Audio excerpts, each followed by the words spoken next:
Alright, this is a slightly different video than the ones I normally make. I think the ones I normally make are the tutorial videos that my friends from Nanyang Junior College watch, and I share with them so that they can do their tutorials.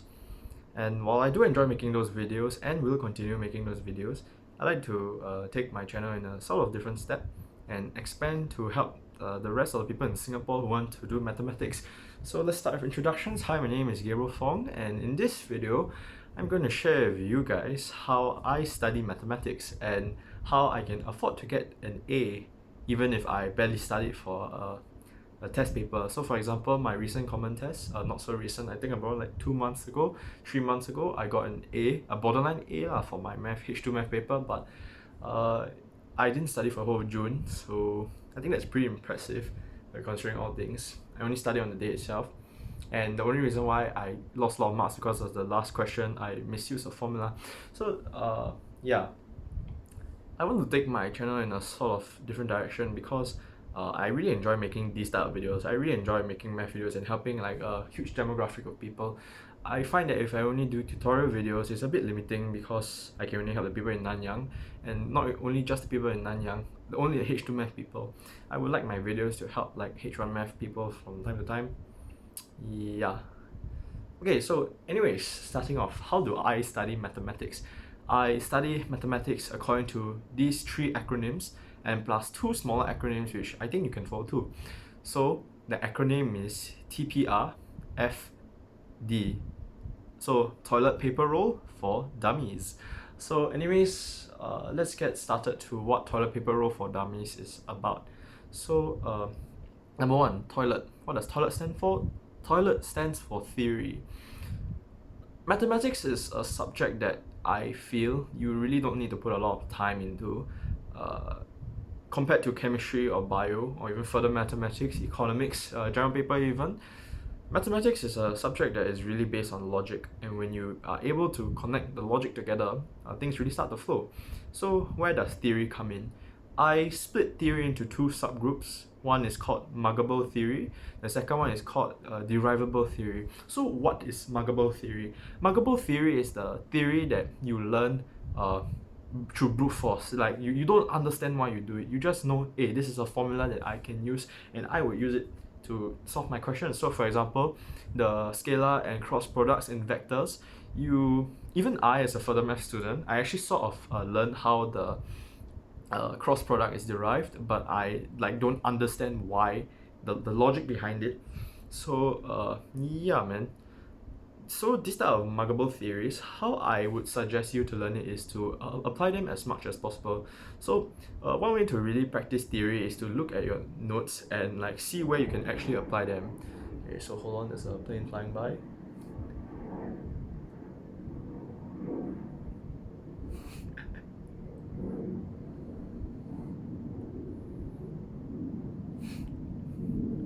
Dang it, I just want to record a video.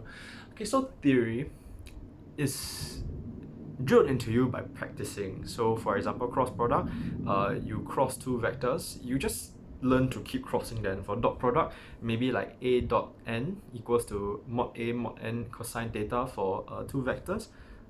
Yeah, you just keep memorizing and you eventually get to. So that is muggable theory. What about derivable theory? Derivable theory is theory that actually can be derived. It's a bit of common sense if you haven't realized. So for example, your projection of vector a onto vector n, the formula is a dot n hat, and you can actually derive it, and I will mention how you derive it with a sneak peek at the end of the video. So to me, a lot of muggable theory slowly transitions into derivable theory as you move forward in your H2 math syllabus. As you learn to, again, math is about logic, as you learn to link the logic together again, you start to become better and better at understanding how your derivable theory comes from your muggable theory. So you need to really practice theory, and again, you practice theory by looking at your textbook and applying the formulas. So next, practice, paper, toilet paper. So paper, practice. Practice is pretty simple. You do your tutorials, do your assignments, do your past year papers, do your TYSs. practice is literally just brute force, whatever. It's literally just hammering and hammering the books over and over again until you're so sick of them, or maybe you do and do until you can't live without them. I don't know. I probably fall in the second batch. Uh, yeah, practice. There's no easy way around it. There's this common misconception among our parents that math is a practice-based subject, and they are only half correct. Not even half correct, maybe like 33% or like 20% based on the acronyms I have just said. Because math is a lot more than just practicing, you know. Like sometimes you really need a reinforcement from the theory. And Gabriel, isn't it a bit counterintuitive? You literally just said that theory can be derived from practice. So moving on from practice, now we're on to reinforcement. So this is where theory isn't always reinforced by practice. So reinforcement, right, involves you not doing the minimal amount of work to revise the subject. So let me give you an example, right? How I do reinforcement and how I would advocate for you to do reinforcement is for you to, when you get like a test paper, like maybe if you're lazy to practice, right, you just flip through the test paper, literally just flip through it, scan the questions, and all you have to do is tell yourself what steps you're going to do while doing the question. So let's say I have an integration question in the area under graph, right? And let's say I have like 1 over x squared plus x. So in my head, right, all I am doing for reinforcement is telling myself I'm going to do partial fraction decomposition. Then I can do direct integration into ln. And you remember that ln has an absolute value in the middle.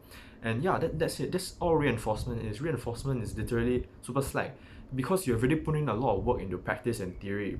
So you can afford to spend time on reinforcement. So this is where this is why I say that I don't really spend a lot of time on math, because for me, right, normally I'm not saying I'm a god or anything, I falter from time to time, but normally my theory is so good that I can skip out of practice and immediately go on to reinforcement, because to me practice can be a waste of time sometimes. But if you are weak in the subject, which is completely understandable, just don't skip practice.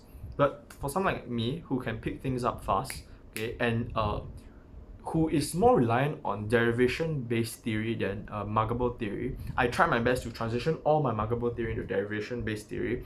It's easy for me to easily practice, and it's sort of a waste of time because like I'm gonna just do the same things over and over again. So yeah, on to the final two acronyms, right, that I don't practice. I mean, I do practice, but it's not really necessary. I just think it's important for people who are a bit weaker in the subject or are so not confident in themselves to the point I wanted to drop the H1. So another plane is flying by. Oh gosh. Oh gosh. Okay, anyways, F stands for fundamentals. So what are fundamentals? Fundamentals are honestly things that you can it's up to you to define, but for me I'll define fundamentals as algebra, trigonometry, basic vector definition, basic integration, basic differentiation. Yeah, so the thing about fundamentals is a lot of the times, right, even if your theory and your reinforcement are tip-top, right, sometimes when your fundamentals are a bit weak, like let's say me, right, I'm very lazy. I don't like pressing my calculator.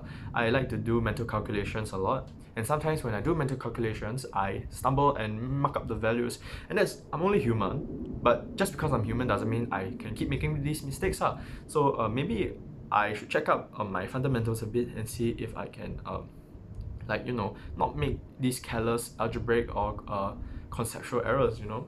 So fundamentals again is up to you to define, but the general gist of fundamentals is such that you must not muck up them. You must be so good with your fundamentals that the things that you make errors in are normally theory. Okay, so that's why they're called fundamentals, because they're the basis, they're the building blocks of your journey. Anyways, so the last thing, dummies. What dummy stands for, ironically, is determination. I say math isn't a practice subject because sometimes practice doesn't get you anywhere. When I was in, like, let's say in sec 1 to sec 3, I really hated mathematics. It's only in sec 4 that I started liking A math and I started self-studying the H2 syllabus a bit. And what gave me that ability to do that, the ability to study H2 mathematics at 16 years old while I was still studying for O levels, is to have the determination to step out of my comfort zone, is to have the determination and the passion to do things for this subject that I've never done before. Determination is also a very good skill to practice because it can be applied to other subjects, maybe like economics or like chem or whatever subjects you take. Determination is a very strong virtue. It builds self-confidence, it builds self-discipline, it builds perseverance. I mean, perseverance is a synonym of determination, but you get my point. Uh, so I just want to say that with these 5 tips, right, I explained to you the logic behind these 5 tips. So if you take economics, you learn this thing called the circular flow of income in your national income accounting, and it's basically when you put some when you invest into like firms, right, it benefits your consumers because your consumers are benefited, they'll benefit the firms again, and then the firms benefit the consumers. It's a very watered down version of what the circular flow of income is, right? But basically it's a feedback loop where when you put in effort in one segment, right, it will continuously loop and around these 5 principles, and you'll continuously loop until you get very confident in yourself. So yeah, these 5 are very curated, very important rules that I try to follow, and I normally skip out on practice, but I mean, please do your tutorials and assignments, don't be a lazy bum like me. I think if you follow these 5 rules, you get to the point where you keep spamming reinforcement and determination, and you rely less on your theory aspect, right? I think you will be very well set for the H2 math syllabus. I think some examples where you do muggable theory, right, is when you start statistics, and statistics, it was kind of a roadblock for me. I'm a very pure math orientated guy. I like looking at functions, sequences and series, recurrence relations. I like doing calculus or whatever, but when I stepped into statistics, it was like a huge mental block. But over time, it slowly transitioned from muggable theory to derivable theory, where my brain derives the logic and I tell myself, hey, oh, okay, now I know how to do these questions. So yeah, assess your situation. You don't necessarily have to do these 5 in the toilet paper roll for dummies format. Maybe you can do like paper toilet rolls for dummies or whatever. Maybe sometimes you even want to start with determination because you want to step out of your comfort zone, you want to do well in this subject for the first time in your life, or maybe even if you want to continue doing well in this subject, all you just need is an extra push. Then start with determination, my guy. Maybe you can start with reinforcement if you're already good with every other aspect. Just take these 5 rules with a pinch of salt, and I think you'll be very well set for the H2 math syllabus if you take my advice to heart. And you don't have to follow them religiously. You can add your own acronyms or whatever. You can share them with me in the comments, man. But generally, yeah, I just want everyone in this country to have fun with mathematics, especially H2 math. And I think it will bring me a lot of joy if like someone puts in the comments, hey Gabriel, your tips actually helped me score well, or gave me an aptitude, or made me enthusiastic in mathematics. That is like one of my dreams, man. Yeah, so that's all I have to share for today. See y'all.